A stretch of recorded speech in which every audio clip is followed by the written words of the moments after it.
Hello, it's Jenny from Ginger Ninja Crafts, and I am here with my Make Art with Martha project for this month. And I think Martha picked harvest or acorns. So I've gone with a kind of harvesty acorn theme. So the first thing I'm doing is I'm doing some inking through a stencil for the background, and I thought this looked a bit like oak leaves, if I'm right. I think I'm right. Maybe I'm wrong. Anyway, they're nice leaves. I don't know where I got this stencil. I've had it for quite a long time. So I am using these little stencil brushes that I got when I was through in Glasgow at the Creative Craft Fair. And I'm using the Pumpkin Spice Shimmer and Sweet Treat Shimmer in the Lisa Horton's Interference inks and Distress Oxide Rusty Hinge. And I'm just colouring in the different leaves. I love these shimmery inks. They definitely have a nice sheen to them, these Lisa Horton ones. If I wasn't on a bit of a no spend, I could see me buying more of those, but I'm trying to be good at the minute. So, I do have quite a lot of other inks. Nobody feel bad for me. The inks are well stocked in this house. So I'm just going around all the different leaves, trying to kind of balance them out so that there's not a yellow one next to a yellow one. Although nature would have a big pile of yellow leaves together, wouldn't it? So I don't know why I'm worrying. But yeah. Have you joined in this month with the challenge?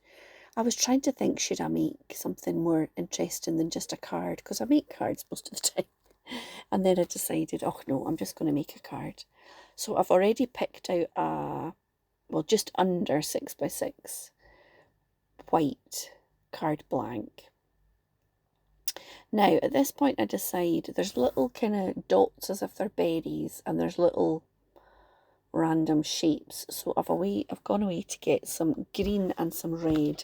So the Distress Oxides, I've gone for the Candied Apple and the Lucky Clover in the green. Oh, it takes me ages. It's just the other side of the craft room and it's not that big a space. Anyway, here I come. So I'm doing the wee random little sort of shapes in the green just because I think it needs something that's not orange or yellow or... yeah, it looks a wee bit all samey at this point. So I've added that Lucky Clover. And I had already decided that wee bit at the edge was yellow, so I'm just going over that. And do you know what?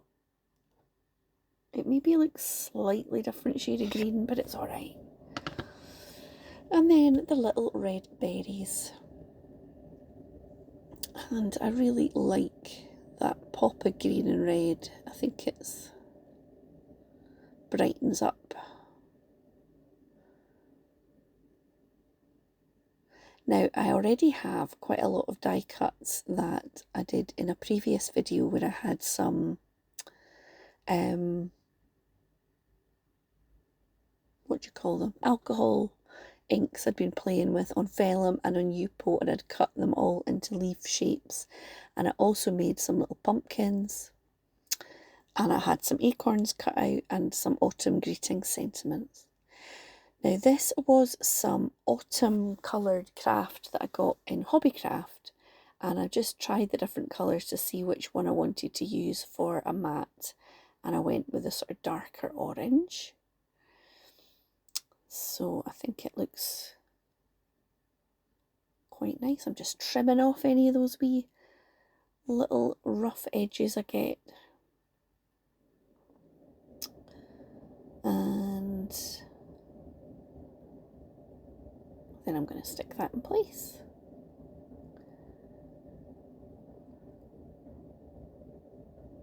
And pop it on the card base.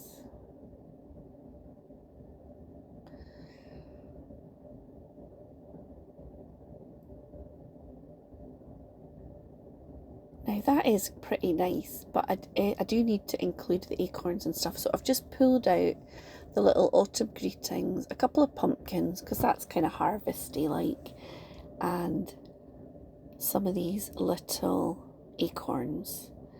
And as I'm putting them on, I'm thinking, oh, they get a wee bit lost because that background's so vivid. So I have cut a piece of vellum, slightly smaller than the patterned piece, and I decide I'm going to add that.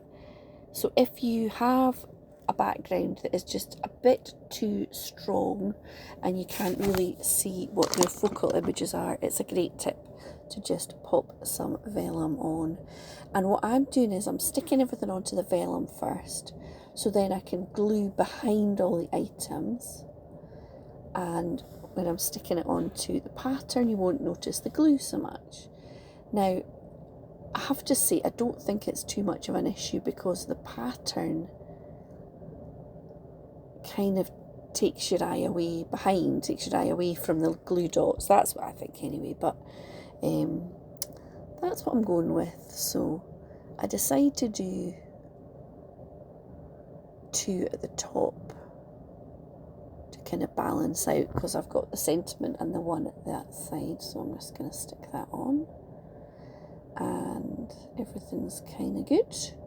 So here I go. So just gluing behind and dotting about, and then I decide, oh, I kind of want something in that other corner, so I'm just putting some little dots.